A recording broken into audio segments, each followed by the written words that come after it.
I was a horse person back in Kentucky. I got my doc at Cornell and had horses there. And I had a contact with a neighbor who owned a goat dairy in a little town in upstate New York. And because I desperately needed some kind of concrete product in my doctoral work, so I learned to make goat cheese and milk goats and worked there for, 4 or 5 years while I was getting my master's in doc at Cornell. And, I would run the manure spreader, and the first tractor I ever drove was an old John Deere trike with absolutely no protection on it. I remember one time going out, it was a very flat farm, but I remember going out with the manure spreader on the back and going over a rock. And I remember going, whoa, what is that? I could have rolled that track, I could have tipped it, and I would have been done for. I mean, I wouldn't know what the hell to do, to jump off or whatever. And I had no idea how dangerous that was until I started working at the Ag Center. So I've always had this agriculture thing. And then when Hank offered me, this kind of collaboration with story and agriculture, it just seemed like such a great fit.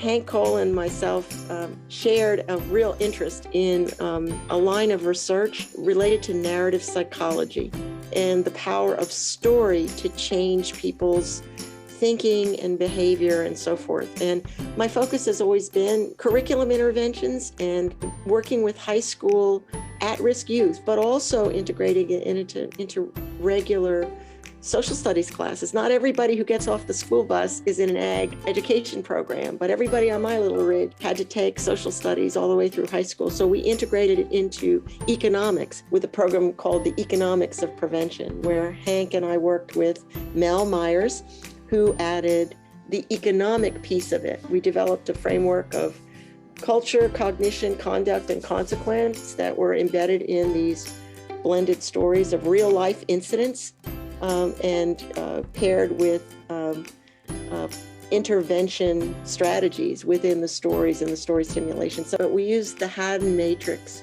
idea of pre-injury event, injury event, and post-injury event. Of course, in the pre-injury event space is where prevention takes place. But after an event, there are also consequences to those injuries.